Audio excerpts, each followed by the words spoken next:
O sea, está buenísimo, pero Isa dijo algo, ¿no? Sí, no escucharon. No han terminado de escucharme, creo, ¿no? No, de hecho, empezó otra vez porque no recuerdo nada de lo que estabas diciendo. Ya, listo. Ya. ¿Voy a hablar ahorita o...? Sí, es así, lo más rápido posible. Tratemos de ser rápido porque mientras más Bien. nos demoremos, fluctúa y ya no escuchamos.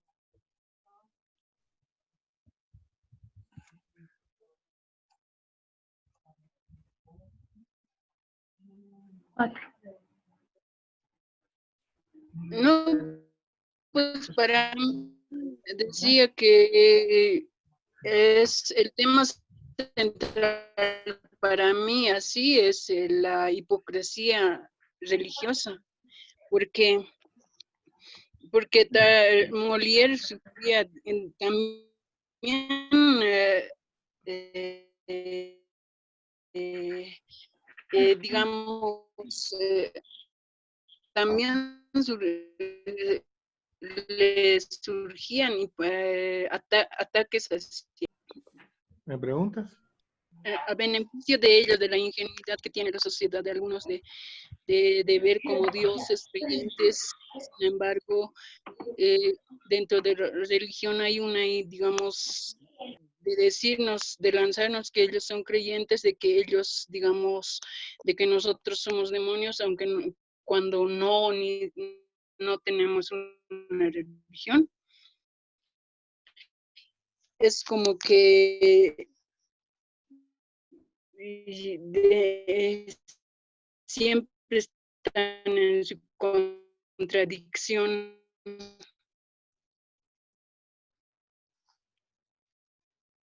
Hola. Sí, eso fue, ¿no? ¿Eso fue todo? Y por eso Molière, digamos, por eso es la realidad de la religión hipócrita que también a él le atacaban, para que no muestre sus obras. Pero y aún así, de reflejar. También estaba mucho de su filosofía, porque podría simplemente haber retirado sus trabajos, pero no lo hizo, los reescribía con el fin de que encontrar el modo de seguir presentando y seguir presentando. Y no era, de hecho, no era demasiado indirecto, de hecho era bastante directo, y por eso los censuraban. ¿Cómo vamos a hablar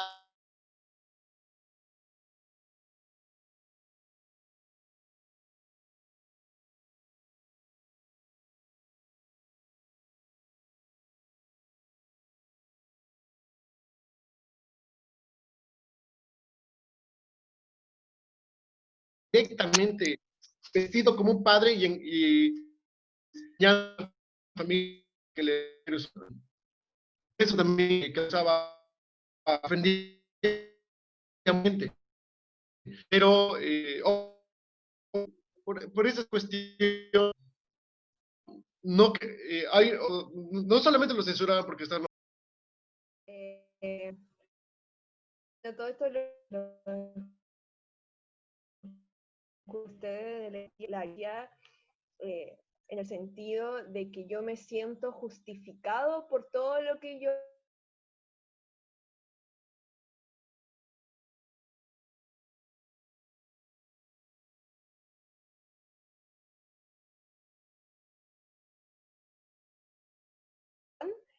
justifica, o sea, como que él se sentía muy bien consigo mismo porque él había ayudado a Tartufo, porque él le daba todo a Tartufo, entonces sentía como que él estaba haciendo todo bien, ¿no? Como que podía justificar cualquier cosa, él se sentía muy bien moralmente, ¿no?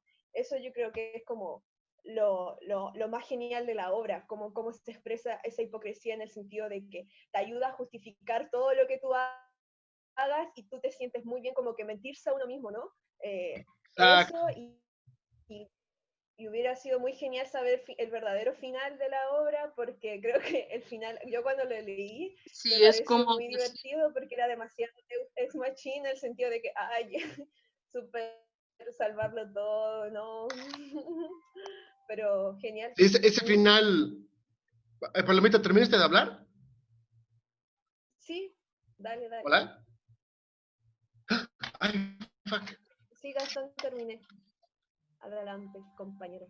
Perdón, desconecté mi sonido. ¿Qué decías, Palomita? No, dale, yo ya había terminado con mi Ah, genial ya. par. Disculpa, me equivocó de cable. Ya. Sí, que tienes, sí, full, totalmente. Muy probable.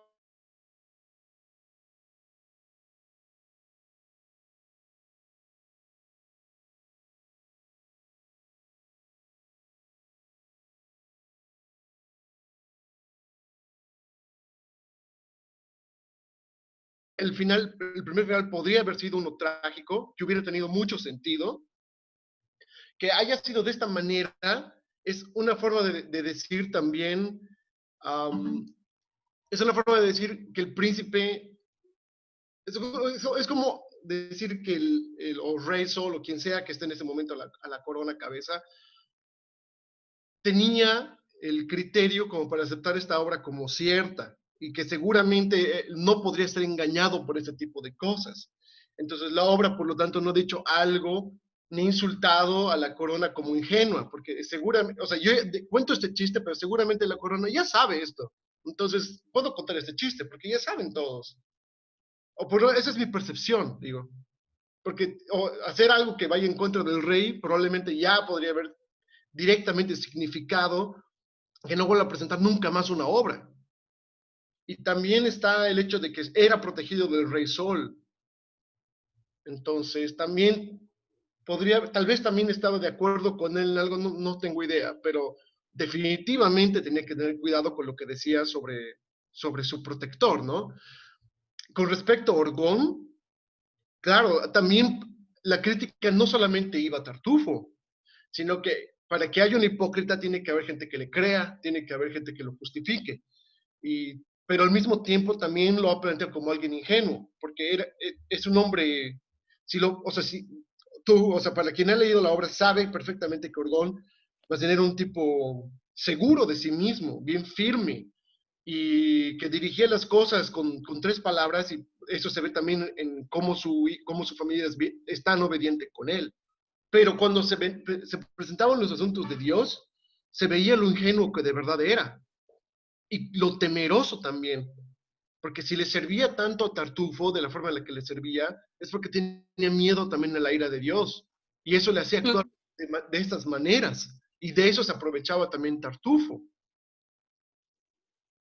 Sí, eso es lo que me refería. Orgón refleja digamos, a la hipocresía religión. Es como que simplemente teme al infierno y por eso siente ser creyente.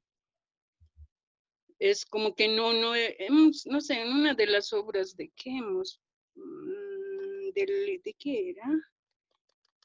El que se va al cielo, no sé, una de las obras de que hemos, pues a Tirso de Molina, no sé, en ahí, ¿no? De que Don también Juan. el otro, sí, no es eso era, que el otro se iba al cielo y el otro al infierno, el otro se va al cielo, el que era más creyente, o pensaba que era más el condenado por desconfiado.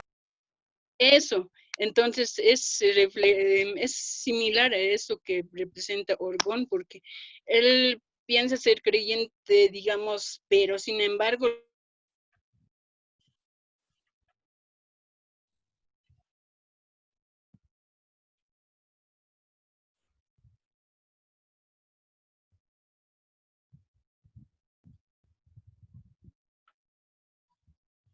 Antes de que pase a otro.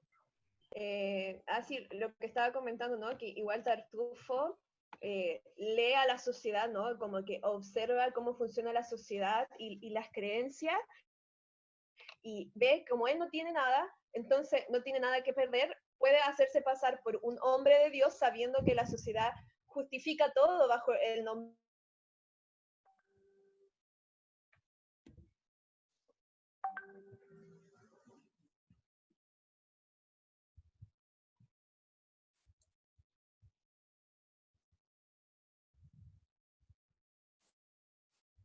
Aprovecharse justamente de lo que dices, que es esa en la que su hijo Damis lo descubre seduciendo a su esposa y le dice todo a Orgón, y Tartufo no lo niega, más bien pide castigo, que lo voten, que penitencia, un sinfín de cosas, y eso hace que Orgón piense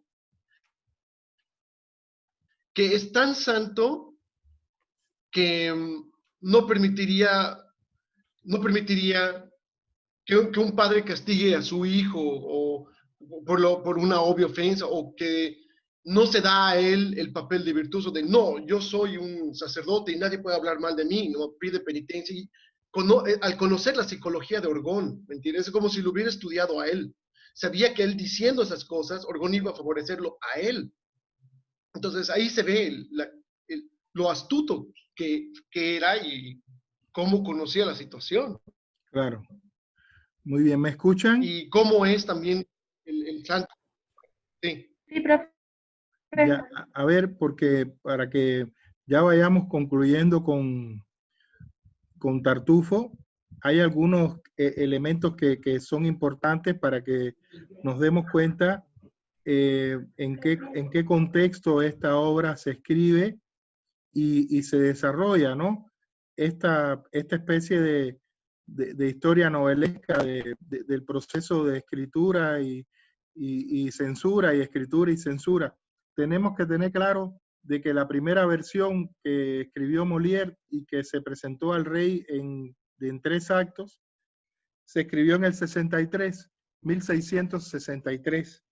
Hubo una segunda versión que también fue censurada, que se escribió en el 67, hasta que se presenta la última versión, la del 69, que es aprobada por el rey.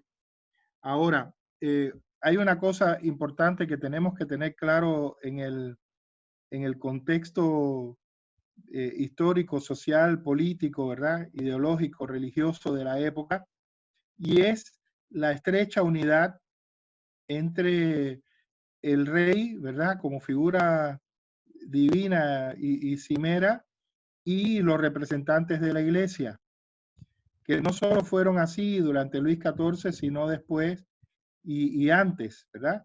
Recuerden el cardenal Richelieu, ¿verdad? Y recuerden posteriormente el cardenal Mazarino. Entonces es interesante este fenómeno del rey rodeado de estos grandes jerarcas religiosos, y dentro de la corte determinados grupos religiosos que tenían también un gran poder. Y estos grupos religiosos son los que hacen que esta obra sea censurada en su primer momento, porque la vieron, ¿verdad?, como una agresión en su primer momento, porque incluso el personaje principal en la primera versión era un sacerdote, no como en la última, ¿verdad? Que es un devoto, que es otro tipo de persona que es laica, pero está muy cercano a la iglesia. Entonces, este partido que se llamaba la Compañía del Santo Sacramento es quien hace que esta obra sea censurada, y además mantiene esa censura y mantiene esa idea de censura con respecto al rey, influyendo al rey para que esto sea de esta forma, ¿no? Se habla mucho, hay historiadores que plantean de que Luis XIV estaba muy influenciado, incluso algunos hablaban dominado por esta influencia de los llamados devotos, ¿no? De este partido de la Compañía del Santo Sacramento. Recuerden cuando vimos la Fedra de Racine, también la importancia de los jesuitas en la lucha contra el jansenismo. Eso es clave. Y por eso es que, como decía Gastón, no hay en la obra, en ninguna de las versiones, yo creo que si pudiéramos hacer un estudio casi arqueológico y revisar las versiones, sería un estudio bonito ese, ¿verdad? El de recuperar las versiones de la obra y hacer un análisis de cómo se fue transformando ese texto a lo largo del tiempo, desde el 63 hasta el 69. Eso sería muy interesante. Ojalá se pudiera hacer eso. No sé, no conozco que en Francia se haya hecho, pero sería interesante que eso se hiciera en relación con el contexto y con esta pelea en el seno de la corte, ¿verdad? Que se puede hacer esto. Ahora, lo que decía Gastón de que nunca en contra del rey, porque precisamente Molière y su compañía se lo debían todo al rey. Y no solo él, todos los artistas que estaban en la corte, incluyendo Corneille, Racine, todos se lo debían al rey. Entonces ahí sí estaba muy claro de que no se mordía la mano que te da de comer. ¿Se está escuchando, por favor? Sí. ¿Sí? Sí. Ya, eso es muy importante. Ahora, ¿por qué se había llegado a este poder? ¿Por qué estos grupos religiosos, verdad? De devotos, partidos, medio laicos y medio religiosos, y estas figuras cimeras de la religión como los cardenales, habían tenido tanto poder. ¿Por qué Richelieu era prácticamente el primer ministro y el rey de Francia, ¿verdad? ¿Y por qué después lo fue Mazarino? Esto responde a lo que ya vimos hace un tiempo de la conformación de estos reinos nacionales muy autocráticos a partir de esa dualidad entre el rey y el principal representante religioso, que generalmente era un cardenal. Ahora, esto es consecuencia, ¿verdad?, del fenómeno del que estuvimos hablando en la clase pasada, que tiene que ver con la famosa reforma de Lutero y de Calvino. Recuerden que nosotros tenemos que situar el inicio de la reforma en 1517. En 1517, Lutero hace esta protesta a partir de su molestia, ¿verdad? Su disgusto por la corrupción en la iglesia, las ventas de indulgencias, ¿verdad? Y encuentra eco como sacerdote alemán en esa burguesía alemana humanista y rica, y en los señores feudales, príncipes y grandes nobles alemanes, también con muchas posibilidades económicas. Y con un deseo interesante para Lutero, importante, para su idea de separarse, ¿verdad?, del dominio del Papa de Roma. Incluso es muy importante aquí, como vimos, la cuestión de la modernidad, que fue clave, muy clave, la imprenta para la difusión de las ideas de Lutero, como vimos que la imprenta era uno de los hitos, ¿verdad?, de la reforma. Ahora, esa idea de reforma que comenzó y que escindió la iglesia en católicos, ¿verdad?, y protestantes, y que sigue escindida hasta hoy, esa idea de reforma de pronto toma seno o toma tierra también en la religión católica. Y entonces, alrededor de 1545, aquí estamos ya acercándonos y dándonos cuenta qué es lo que estaba pasando en este mundo de Molière. En 1545, más o menos de 1545 a 1648, comienza la Contrarreforma. Y la Contrarreforma no es más que la respuesta de la Iglesia Católica y el Papado a partir del Concilio de Trento ante el impacto, ¿verdad?, de la Contrarreforma, de la Reforma y de la separación de gran parte del sacerdocio y de la iglesia, sobre todo en Alemania, Países Bajos, esta zona, Austria, y ellos comienzan entonces a cambiar en el seno de la iglesia los aspectos que se les habían señalado. Entonces hay cambios en la formación, la disciplina de los sacerdotes, la Compañía de Jesús, fundada por San Ignacio de Loyola, toma un papel fundamental. Recuerden después lo que pasa con los jansenistas, porque los jansenistas que están situados entre 1585 y 1638, ¿verdad?, es un reflejo de esa idea nacida en el seno de la idea católica de transformar, ¿no?, de reformar la iglesia. Lo que pasa es que terminan siendo excomulgados y considerados herejes, pero es dentro de esa corriente de reforma dentro de la propia Iglesia Católica. Entonces, la Contrarreforma, tanto en España como en Francia, hizo que el sacerdocio y estos grupos de poder de las grandes autoridades de la Iglesia Católica tuvieran cada vez más poder y muchísimo poder.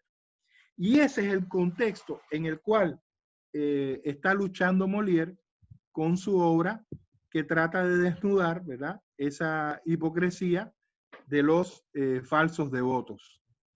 Esta obra sigue siendo representada el rey en el mundo entero, incluso en el 69, cuando se logró presentar, impuso un récord de presentaciones en ese momento, que recuerden que estas presentaciones se hacían, ¿no?, en los palacios, en el Palacio Real, y llegó a tener un total de 44 funciones seguidas, que eso constituyó un récord para su momento. Ninguna tragedia de Racine ni de Corneille, ninguna obra se había presentado, ni siquiera las obras de Molière se habrían presentado con 44 funciones consecutivas. Y entonces, eso es el contexto en el cual estamos hablando, y por eso entendemos el gran poder que tenían estas personas. Y entendemos también, en el sentido de nunca muerdas la mano que te da de comer, el gran poder, el reconocimiento de Molière en el final. Yo no sé, habría que ver cuáles son los otros finales, cuáles podrían ser, si había algo diferente, pero el reconocimiento en la obra que conocemos, en la versión que conocemos, al rey como solucionador de todas las cosas, porque ese criterio fortalecía, según Molière, la figura del rey para poder decidir y poner orden sin necesidad de contar, ¿verdad?, con estos grupos que detrás de él, en cierto modo, movían los hilos, ¿no?, sociales, culturales, ideológicos, políticos, económicos en Francia. Entonces, ese es un poco el contexto en el cual se escribe la obra y explica un poquito qué es lo que está pasando y te conecta con la realidad, como hemos estado hablando siempre, que es muy importante, te conecta con la realidad de los contextos, ¿verdad?, tanto político como religioso. Entonces, eso sería alguna opinión sobre esto, a partir de la luz que estamos echando sobre la luz que estamos vertiendo sobre la obra. Sí, sí, sí. Adelis, ya, justamente de eso quería hablar, es que más la obra, como mencionaron muchos, de la hipocresía de la iglesia, yo creo que más se refería a una hipocresía de que, a ver, en esos momentos que nos escribió la obra, estábamos viendo ya el paso de Francia de ser netamente religiosa, con una mente cuadrada metida en la iglesia, a una Francia que ya va a ser más racionalista, y ya no va a creer en esto. Entonces, más o menos lo que la obra te decía es que te la pasas encerrada en una iglesia y ellos se están robando en la cara y tú lo estás permitiendo. Eso yo he entendido, esa hipocresía, no tanto de la iglesia, sino que tú te vendas los ojos. Y el final justamente de Deus Ex Machina me encantó porque es así de absurdo el de creer en la divinidad. Porque, a ver, yo soy cristiana y cuando leí este final yo dije, wow.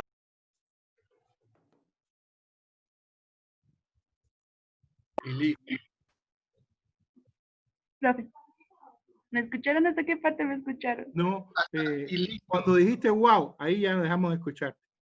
No. Ya. O sea, entonces en ese final yo creo que más expresa esa absurdez de la divinidad. No sé si han visto en la televisión esos programas Para de Sufrir, donde dices, me duele la muela y te lo cura. Sea verdad o no, así de absurda es la divinidad y creer en Dios, y eso es lo que la hace genial.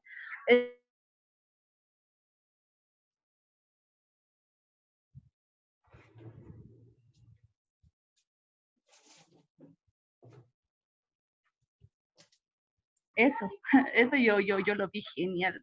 Y como cristiana eso me sorprende, porque yo creo que Dios es así, realmente Dios es así. No, Dios no es así.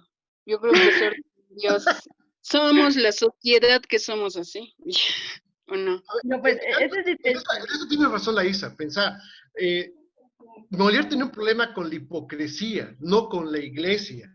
Pero en la iglesia donde encontraba estos hipócritas que lo alteraban más que el hipócrita normal, porque la hipocresía está en todas partes. También hay falsos artistas, hay falsos devotos, héroes políticos, héroes de todo.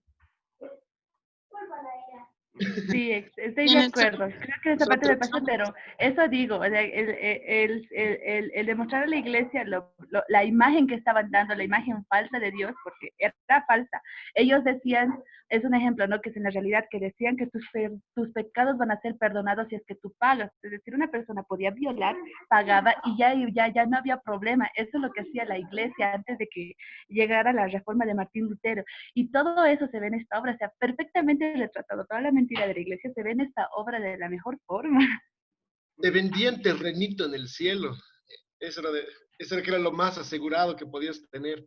Ah, sí, eso, ya, está bien para que los cristianos lo lean, para que realmente vean la realidad. Yo creo que esta obra ahora se debería mostrar más en las iglesias porque se necesita. Realmente se necesita. Y no se caracteriza también en los diálogos, también se muestra como, digamos, en su físicamente Tartufo es gordo, ¿no ve? Gordo, algo ridículo, y muestra y muestra, digamos, desde lo físico, Claro, pero que ¿por qué te lo presentan gordo, Tartufo? Molière lo ponía no así sé, para parece que muestra como el bufón, ¿no ve? El bufón claro, se pero burla no solamente era para burlarse de él, gráficamente. sino también era para exponer su hipocresía. Porque Tartufo se refería a sí mismo como un hombre de miseria, pobre, que sufría, pero tenía la constitución de una persona que comía bien, que no estaba enfermo, tenía todos sus dientes. Entonces también esa era una de las intenciones, para que se note el que es. No, pero digo, según Molière, representa ese personaje a lo ridículo, desde su, ¿cómo te digo? La personalidad que uno tiene, pero refleja en lo físico también, en Tartufo. Claro, Te digo, claro, eso, sí, parte de su comedia. eso, Sí, sí. en lo sarcástico. Bueno, si ya está lo de Delis, que querían hablar Capi y Pablo también, Después yo, por favor. y Marcos. Y alguien más dijo, creo, por ahí. Oli, no, Solo recordarles que ya tenemos 1 hora nomás ya para las otras 2 obras. rayos. Bueno, Habla Capi. rapidito y sin discusión, iba a decir que me pareció genial que a ti, Gastón, te haya tocado Tartufo de Molière. ¿Por qué? Porque mucho veo en tus publicaciones, en las cosas que me dices y en las formas de pensar que tienes, que igual siempre tienes un aspecto burlesco de todas las situaciones serias y las cosas de la vida en todo momento. Y eso puede llegar a ser muy ofensivo o puede llegar a parecerle muy ofensivo a muchos grupos de personas. Incluso a mí me has llegado a ofender. eh, y nada, esto de estar en contra de lo políticamente correcto y de hacer parecer que todo sea una ofensa, pero a la vez teniendo y bastante oscuro sobre ciertos temas, no sé, se me ha hecho muy, muy Molière, ¿no? Con toda la burla hacia eh, la hipocresía de la nobleza. Claro, hay una cosa, hay algo aquí importante, Camilo, y eso es lo que da la actualidad de Molière y que se siga representando, ¿verdad? Porque él lo que está fustigando es la falsedad, ¿verdad? No es un sentimiento antirreligioso el de Molière, sino la falsedad. Y eso es lo que él fustiga tanto cuando habla de los médicos, ¿verdad? Como cuando habla de estos falsos devotos. Y la falsedad está a nuestro alrededor. La falsedad nos rodea y sigue siendo así. Lo vemos en los políticos, en la corrupción, lo vemos en la vida cotidiana. Por eso es que sigue siendo muy representado y se siguen recontextualizando sus obras en la realidad en la cual vivimos. Y eso un poco le da la razón final a Molière. Ustedes saben que el clasicismo se dividió en dos principales manifestaciones dentro del teatro, digamos genéricas. Y una fue la tragedia con Corneille y Racine, y la tragedia va muy por como vimos Fedra, ¿verdad? En ese sentido de mostrar esas pasiones tremendas que devoran a los personajes y cómo eso los destruye físicamente, destruye su alma, destruye su espíritu, y en ese sentido se pensaba que constituyera la tragedia, ¿verdad? Un vehículo para inculcar en las personas un comportamiento correcto, ético y moral. Ahora, Molière plantea otro camino, incluso él lo había visto, Molière empieza, lo han leído, Molière empieza representando las tragedias de Racine y de Corneille y le va muy mal, muy mal, muy mal, muy mal, y tiene que abandonar esto y comienza a escribir y a crear con su compañía estas comedias.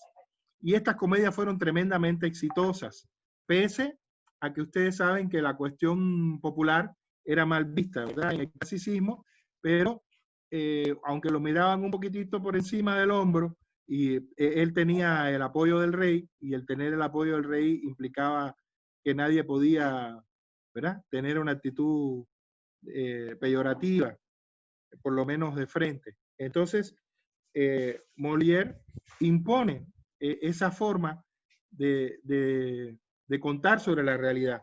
Yo le decía a Gastón que se había encontrado eso, porque, por ejemplo, hay un texto que se le atribuye a Molière, en el cual él dice, espero que se escuche, no sé si no es mejor, hablando del camino de la comedia o el camino de la tragedia, ¿verdad? Él decía, no sé si no es mejor trabajar en rectificar y suavizar las pasiones humanas que pretender eliminarlas por completo.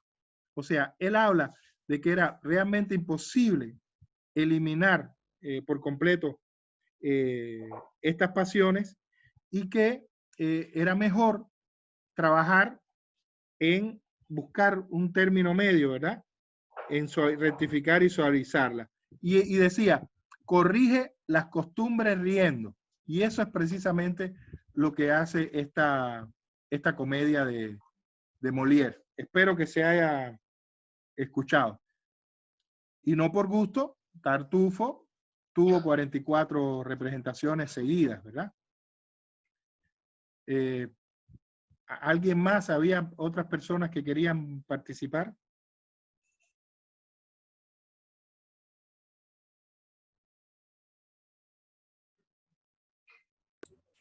Querían participar Pablo, Marcos y creo que escuché a alguien más por ahí.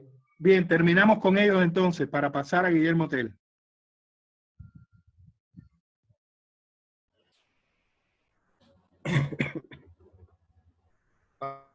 ¿Pablo? ¿O profe? ¿Maestro? No, yo ya no tengo nada que decir todo. Sí, y yo igual creo que con la última explicación del profe se ha aclarado mucho. Lo único que yo quería decir que Tartufo es que Orgón es la típica persona cristiana que se lava las manos todo hablando en el nombre de Dios. Para mí es eso, Orgón. Es como el condenado por convidado. Es similar a que cree que va a ir al cielo con toda su fe, simplemente por querer, digamos, ir al cielo bajo condiciones, y por eso creo. Y hoy en lo actual hay muchos religiosos que son así y que incluso te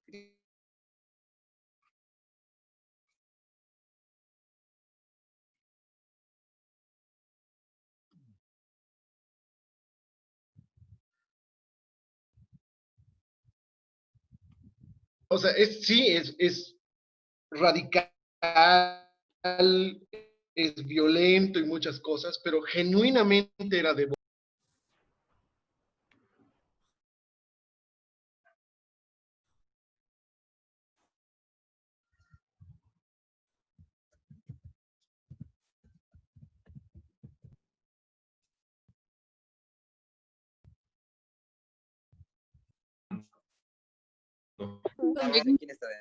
Hola, hola. Pablo, ¿Quién faltaba por hablar? Que se volvió a Eso caer quiero la conexión. saber. La profesora bien ahí. ¿Qué?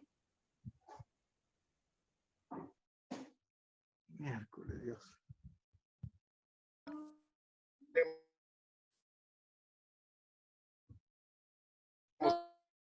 Hola.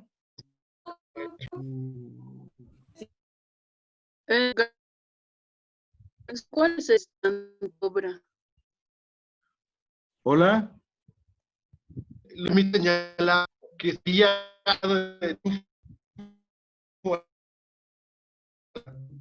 en la obra eso, pero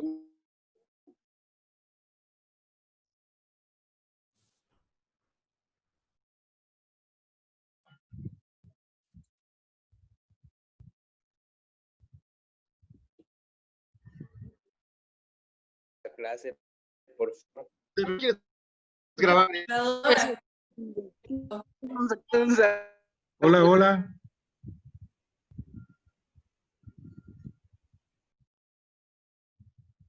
Hola.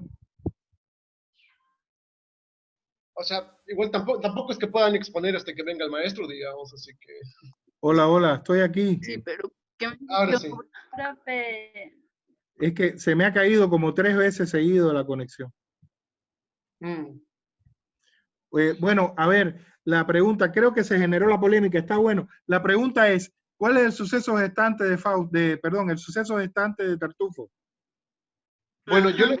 lo señalé como el momento en el que Tartufo llega a la casa de Orgón. Pero eso, porque Sí. eso no está en la obra, ¿verdad? No está en la obra, pero definitivamente es lo que arranca como motor para todos los sucesos. Ajá. O sea, que Orgón lo recoge en la calle, ¿verdad? Después se habla de eso. Orgón lo recoge en la calle, prácticamente un indigente, con unos zapatos destrozados y la ropa, todo eso. Y, Mm. y lo que pasa con la primera ya escena es que el tipo se ha convertido en un dictador, ¿verdad? Y está sometiendo a todo el mundo. Sí, exactamente. Y ese es el tema de la conversación cuando empieza la obra. Entonces, ahí tienen claro, fíjense, como lo hemos visto en las obras que ya hemos analizado, tanto en Fedra como en Tartufo, esta cuestión del suceso gestante, que viene del teatro griego y que se mantiene durante buena parte del teatro en estas épocas, en estos siglos, y que ahora ha desaparecido un poco, pero hay muchas obras que siguen manteniendo ese concepto, ¿no? Lo que pasa antes que genera lo que está pasando aquí. Sí, exacto.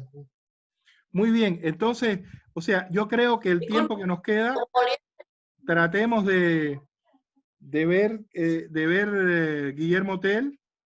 Definitivamente vamos a dejar para la próxima clase íntegramente a Fausto, pero bueno, tratemos de ver Guillermo Tell ahora, ¿sí?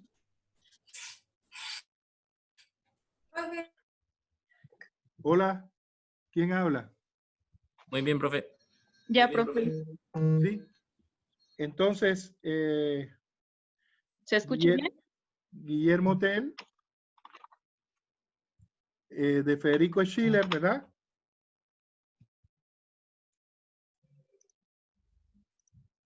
Una obra de 1804. Nos movemos, ¿no? En el tiempo.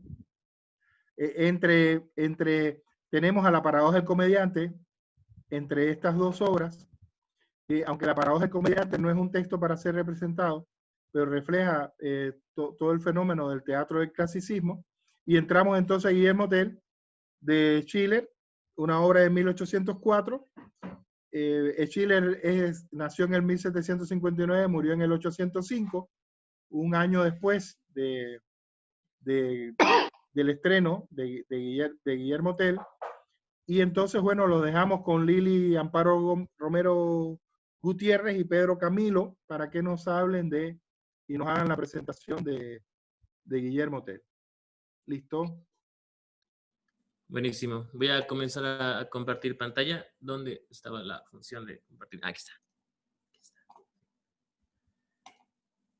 Ok. ¿El profe se escucha? Se escucha, se escucha. Esperemos que siga así.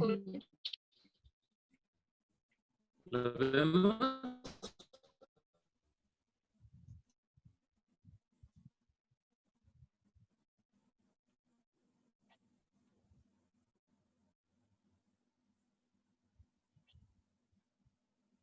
Hola. ¿Se ve bien Hola, hola, la hola. pantalla? ¿O no se ve? Sí, se ve lo que amplía la... Hola, hola. Ahora sí, perfecto.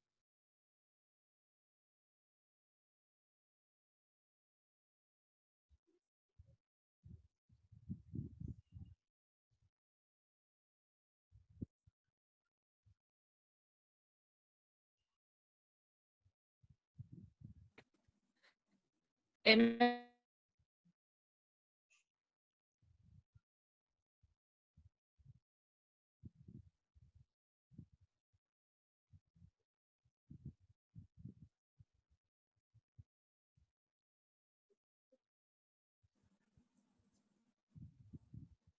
Nos ha tocado exponer la obra de Guillermo Tell, escrita por, creo que se pronuncia Friedrich Schiller.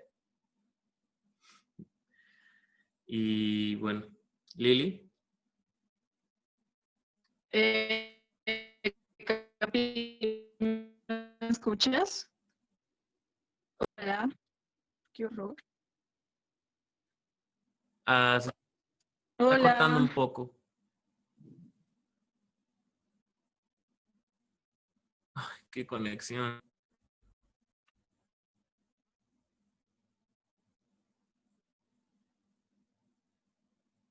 Lili. ¿Y ahora qué hago? Me compré megas. Pensé que... Hola, Capi. Chicos, como opción tal vez sería Se que está se llame cortando por WhatsApp. mucho, Lili. Chicos, como opción sería que se llamen por ¿Qué? WhatsApp y Capi compartas el audio que tú ¿Como opción tienes qué? con la Lili. Que lo llames por WhatsApp a la Lili. Que A ver salga si... de la reunión. Ajá. Y que hable ella por WhatsApp.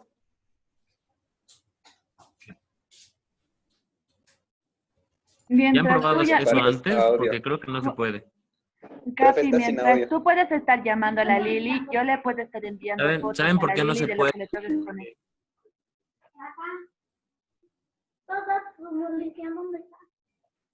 Oigan, ¿saben por qué no se puede? Porque se está usando la...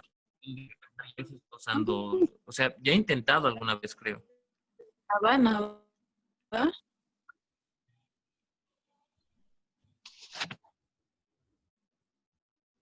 Capi, pero no se me escucha Lili. nada de nada. Ahora sí. Ahora sí te escucho, ahora sí te escucho. Ahora Lili, ¿te sí, escucha? justo cuando pregunto. Dijiste horror.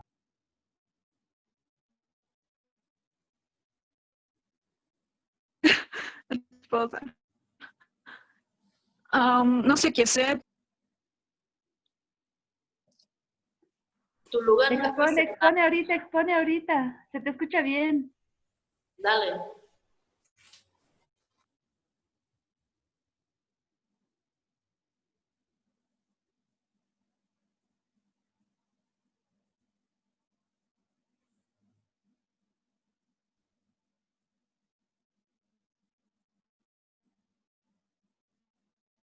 Lili. Capi, perdón. ¿Qué pasa con tu WhatsApp? ¿Por qué no puedes? ¿Por qué no por ahí?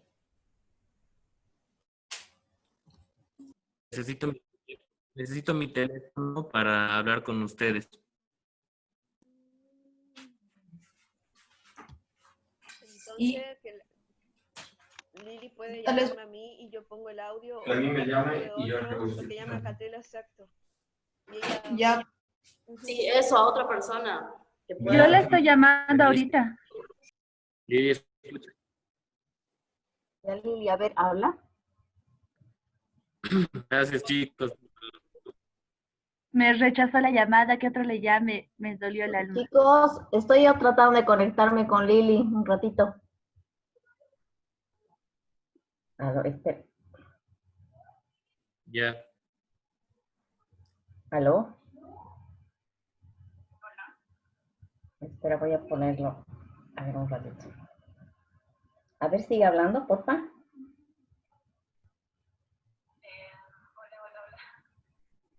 Habla. Más fuerte, Lili. Profe, ¿la tiene en altavoz? Lili, con todos tus pulmones. Espera. Pon en práctica la vocalización de canto.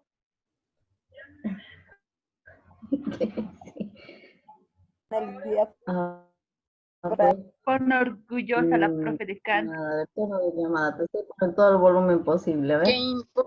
Ahora sí, pues.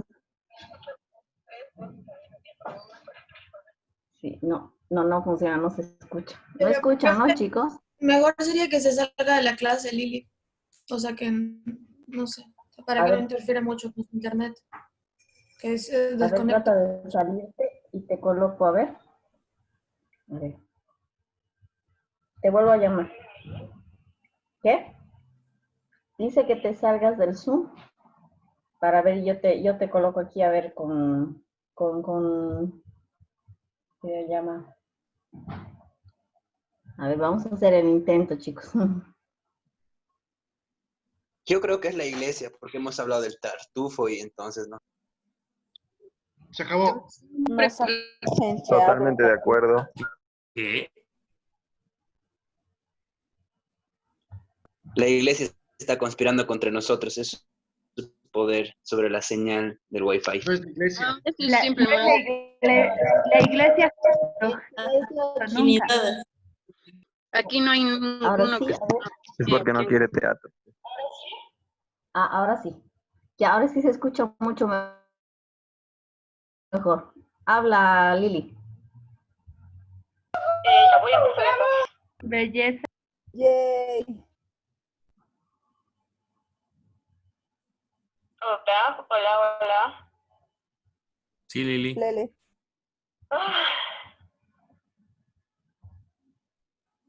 ¿Se escucha? Porque yo no escucho nada. Se escucha clarísimo, Lili. Te estoy dejando ahí con la pantalla igual para que veas. Dale. Ya, voy a ir avanzando entonces. Ok. Bueno, Capi y yo vamos a exponer nuestro análisis de Guillermo Tell, de Friedrich von Schiller. Bueno, algunos para empezar, Johann Christoph Friedrich Schiller nació en Weimar, en am Neckar, el 10 de noviembre de 1759. Murió en Weimar el 9 de mayo de 1805. Fue filósofo, escritor, historiador, abogado y médico. Estudió en la Escuela Militar de Stuttgart. Se casó en 1783 con Charlotte von Lechfeld. Fue profesor de historia en la Universidad de Jena en 1790. Bueno, los estudios de medicina y de filosofía determinaron que Schiller se enfoca en el problema de la libertad. Estaba inmerso en esta dicotomía del cuerpo y del alma.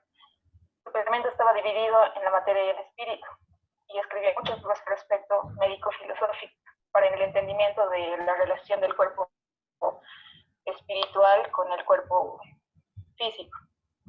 Schiller desarrolló su propia filosofía del amor y desarrolló la disciplina de la escritura porque pretendía de manera experimental con la escritura descifrar cómo el cuerpo determina el alma y viceversa, y dentro de qué límites el alma puede gobernar el cuerpo. En cuanto a la fisiología, se tiene que dar la libertad y espontaneidad al cuerpo, decía Schiller. Bueno, Friedrich Schiller nació en la época de la literatura del romanticismo. En este periodo se destacan los filósofos como Hobbes, Locke, Hume, Ferguson, Flaxbury, Rousseau y Handel, pero sobre todo tuvo la influencia de Kant, la concepción de Kant que tenía sobre el ser humano es quien crea su propia realidad. Tuvo amistades muy destacadas que influenciaron mucho en su obra, entre Goethe y con Cornan mantenía un intercambio de epístolas donde surge su conocida Oda a la Alegría. Schiller fue influenciado por las obras que tenían las características del Stonehenge, como ya habíamos visto, esta oposición a la ilustración, de buscar la esencia de uno mismo y la total libertad. Fundó algunas revistas, salía con Goshen y con Gotha, entusiasmado de crear esta plataforma literaria y filosófica dedicada a la estética, y pretendía generar un gran movimiento intelectual de gran nivel.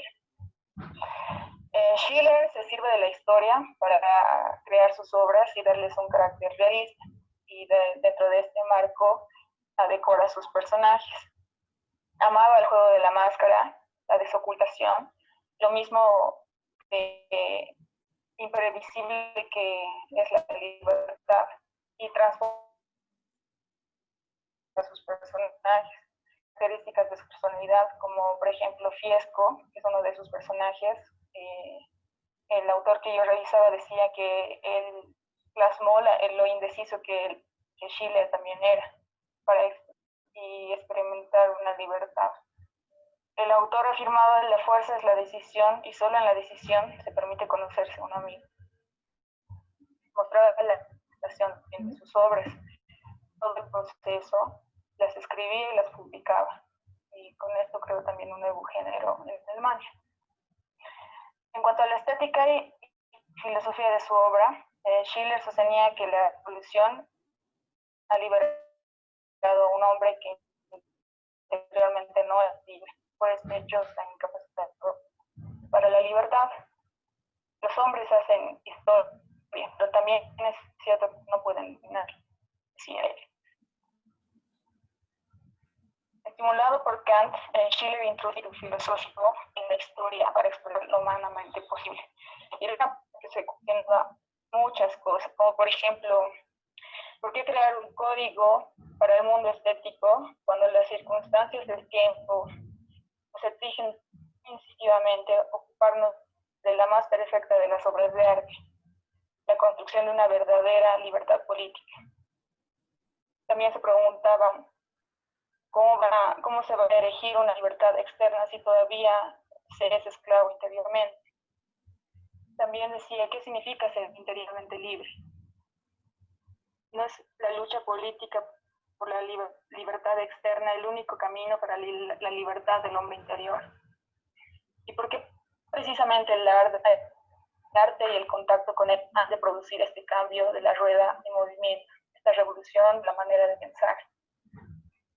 El valor del arte lo encuentra en la cultura griega por su relación estética con el mundo.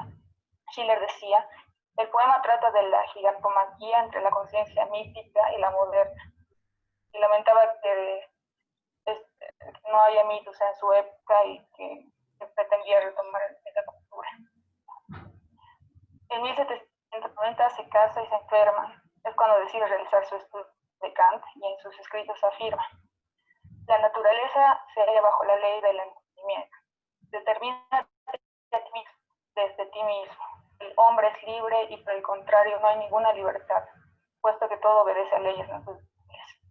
Fue ennoblecido permitirle usar la partícula von antes de su apellido, que significaba que era parte de la nobleza en Alemania. Bueno, en febrero de 1805 Schiller enferma gravemente. Un 1 de mayo se encuentra por última vez camino al teatro con Goethe. Muere el 9 de mayo en Weimar por una pulmonía a causa de su tuberculosis. Y el 16 de diciembre de 1827 que muere y es enterrado al lado de Schiller por su decisión.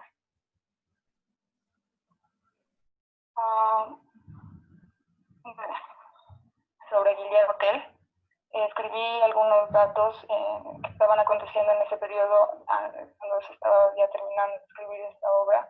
Era un periodo de muchas revoluciones en todo el mundo. Guillermo Tell es un personaje legendario de la independencia suiza en el siglo XIV. No existe prueba de que él haya existido realmente, porque en este periodo los relatos solo se contaban de forma oral. La versión clásica del mito aparece en Chronicon Helvetium de Gidio Schuri, casi 200 años después de la época en que se supone que ocurrieron los hechos relatados. En esta crónica se datan los hechos protagonizados por Guillermo Tell en noviembre de 1307, y la de 1308 como la definitiva liberación de Suiza. ¿Capi?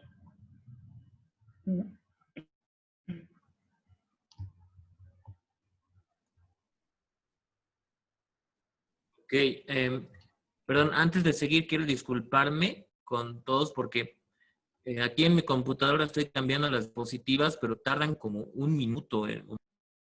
Así que estoy intentando adivinar exactamente cuándo vamos a cambiar de diapositiva y por eso se adelanta o se retrasa. Ok, voy a comenzar a hablarles sobre la obra y vamos a iniciar con la corriente filosófica de pensamiento o estética presentes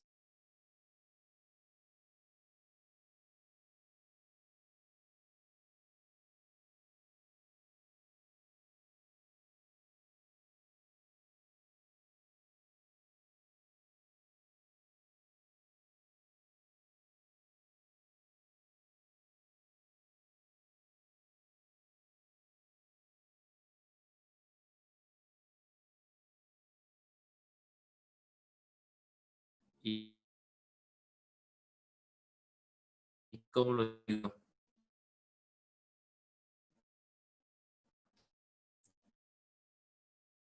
Eso. La etapa del año 1804. Perdón. La hija de Schiller, su segunda hija más joven, Karin Henriette Louise Schiller, ya tendría para ese entonces 4 años. Schiller estaba viviendo sus últimos años con una pequeña hija muy joven, a la cual iría a abandonar muy rápido.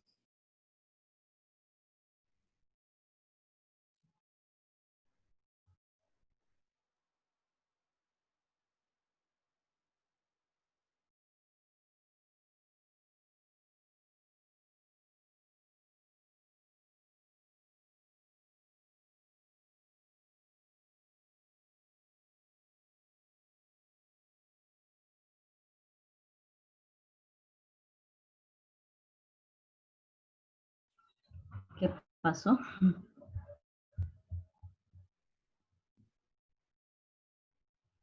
¿Ya volví? Ahora sí, ahora sí. Ok, discúlpeme, no sé qué pasó exactamente, se cerró la aplicación. Esta pantalla es traicionera, de verdad. Ok, como les decía, Schiller murió de una tuberculosis, de una pulmonía causada por su tuberculosis. Y se reveló en la autopsia que se le hizo que tenía el pulmón izquierdo totalmente destrozado, tenía los órganos internos muy dañados. Lo único que quedó sano fue su corazón, pero no resistió a tanto esfuerzo de cargar con todos los órganos hechos trizas. La hija menor de Schiller nace el mismo año de su muerte y él la abandona siendo muy joven. Schiller muere a sus 45 años. Pasemos a hablar sobre la importancia de la obra en la producción del autor. Guillermo Tell fue la obra más famosa y conocida de Friedrich Schiller y fue un símbolo romántico de la resistencia del siglo XX. Guillermo Tell ha sido ampliamente adaptada al cine, la radio y la televisión. Fue un gran impacto en la vida de Schiller. Fue, bueno, a pesar de que fue su último año con vida en la que la escribió, fue su obra más famosa, más conocida y más representada. Ok. Voy a pasar a contarles el sinopsis de la obra. Es un texto de carácter histórico.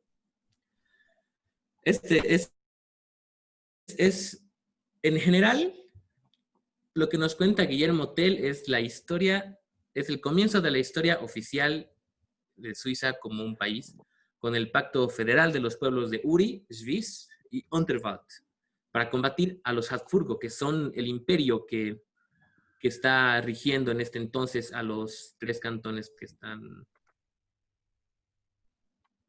bueno,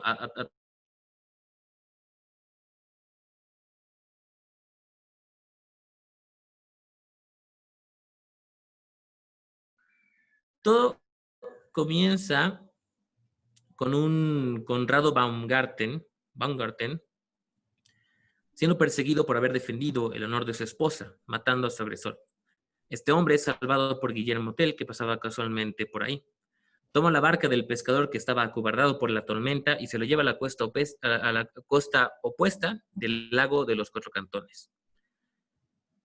En la otra costa del lago, en Schwyz, un preocupado Stauffacher se rompió la cabeza porque un guardia del imperio lo había amenazado de quitarle su casa y todos sus bienes por el simple hecho de ser villano. Entonces aquí tiene una pequeña como que discusión, una conversación con su esposa, en la cual ella, con sus ideales de libertad bien definidos, lo convence a ir en un viaje y a buscar personas que lo apoyen en su lucha contra la libertad. Entonces él parte en busca de su amigo Walter Fürst, que es el suegro de Guillermo Tell. Al llegar y compartiendo un par de palabras con su amigo, menciona el trágico destino de Enrique de Halden, padre de un tal Arnoldo, el cual, al no dar información del paradero de su hijo, que había cometido una ofensa a los oficiales del imperio que se querían llevar a sus bueyes y bueno, este había escapado, perdió no solamente los 2 ojos, sino que también todos sus bienes y posesiones, a excepción de un bastón. Estos guardias lo habían dejado totalmente desnudo, pobre y caminando por las calles. Da la casualidad de que Arnoldo, hijo de Enrique y refugiado de Walter Fürst, se encontraba a la escucha, estaba escondido por si venía algún guardia. Entonces él rompe en llanto, lleno de ira, y se convirtió en la chispa de la inminente rebelión que Stauffacher y Walter estaban discutiendo. 3 días después, como vemos aquí en la foto que tenemos enfrente, los cantones Uri, Unterwalden y Schwyz, los 3 cantones, forman un pacto de unidad, una alianza en contra del opresor imperio. Guillermo Tell después tiene un encuentro con el lugarteniente del emperador, Gessler, que lo manda a apresar por no rendir homenaje y saludo a un sombrero que había dejado como símbolo de su despotismo, a menos que acierte una flecha a una manzana que estaría sobre la cabeza de su hijo, lo cual genera toda una gran tensión porque Guillermo Tell estaba poniendo en peligro a su propio hijo. Y era eso o lo mataban a él. Y bueno, Guillermo Tell logra esta hazaña, incluso dicen que llegó a partir la manzana a la mitad. Y, resulta que había sacado 2 flechas para hacer esto. Y cuando le preguntan para qué era la segunda flecha, le pregunta el lugarteniente, le confiesa que la segunda flecha en realidad era para asesinar al causante de la muerte de su hijo si es que Guillermo llegaba a fallar. Entonces, sintiéndose amenazado, igual se lo lleva preso. Por otro lado, tenemos a Ulrico de Rudens, sobrino del barón de Attinghausen, que se había peleado anteriormente con su tío, porque su tío estaba del lado de todas las personas que querían formar una rebelión en contra del imperio, pero Rudens se había vendido al imperio de Austria, a los Habsburgo, solamente porque había una mujer que le atraía. Entonces, causa de su desamor con Berta de Bruneck, que era la mujer, se llega a unir a la rebelión y lamentablemente llega muy tarde a reconciliarse con su tío, que ya estaba moribundo, y muere justo antes de que él pueda llegar y decirle que ya estaba de su lado, que, bueno, aunque haya sido por convicción por parte de su querida Berta, estaba del lado de la rebelión. Y entonces, lleno de lágrimas e ira, decide comenzar la movida ese mismo día, lo más pronto posible, acompañado o no, a pesar de que los 3 cantones habían quedado en hacerlo no antes de Navidad. Por si acaso, esta foto es del musical de Rossini.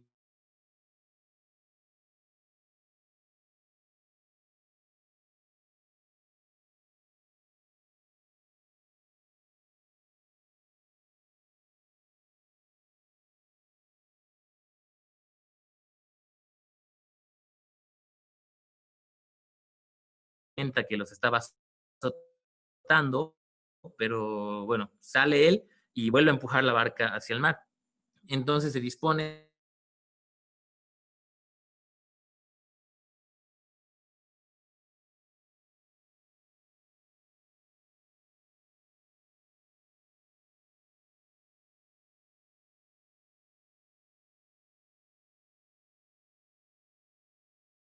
y lo mata.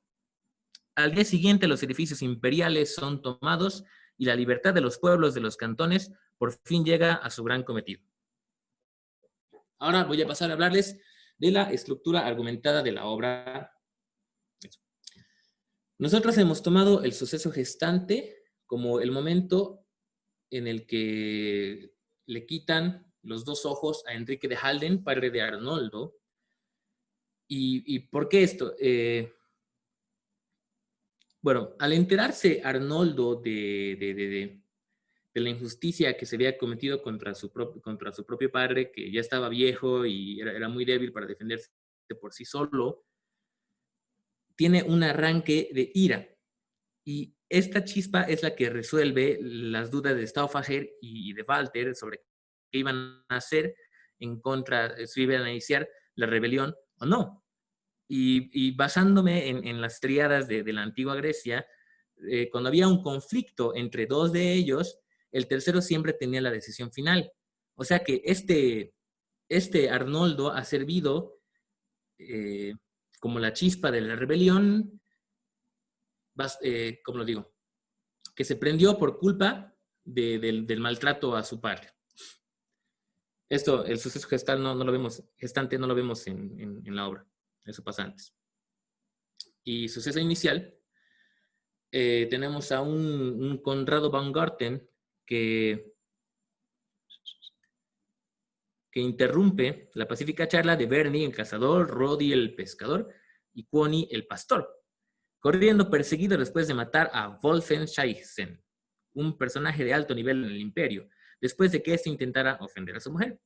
Ya que Ruodi el pescador se niega a ayudarlo por la inminente tormenta, Guillermo Tell lo rescata y lo lleva a la otra orilla del lago de los Cuatro Cantones. Y aquí comienza nuestra historia.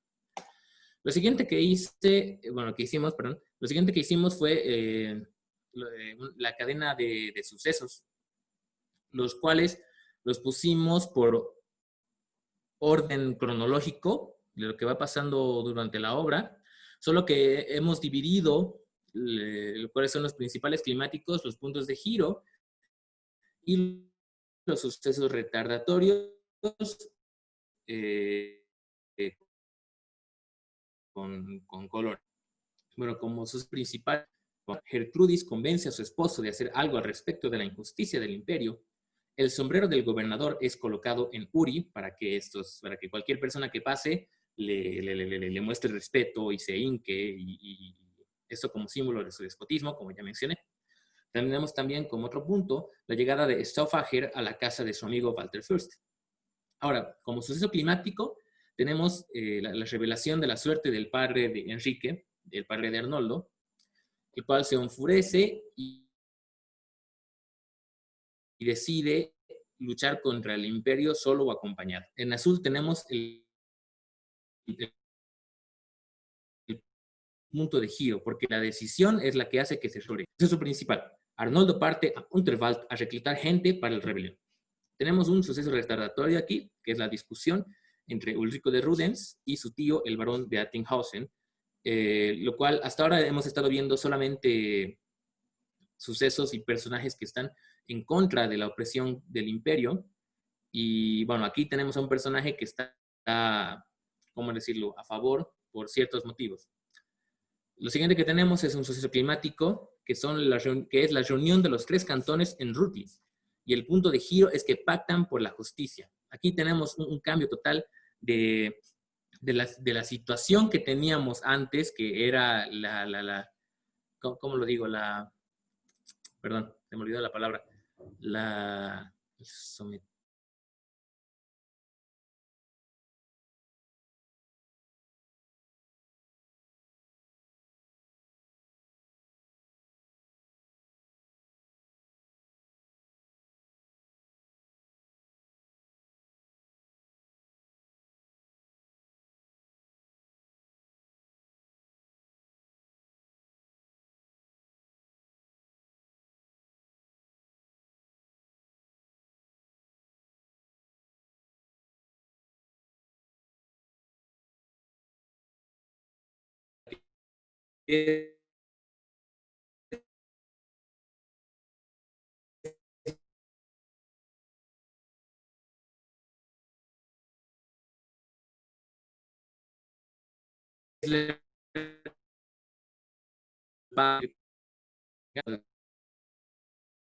como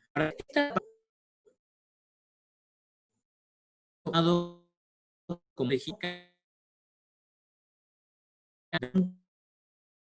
a la que siguiente tenemos un punto de giro, que es que los tres expulsan a los enemigos interiores. Ya más adelante voy a pasar eso. Y después como asesinan de su sobrino, un misterioso monje que aparece en la casa de Tell. Guillermo Tell regresando a su tío. Guillermo Tell, lo que porque bueno, pero más igual voy a hablar de esto. Guillermo, pasado por los enseñamientos libre de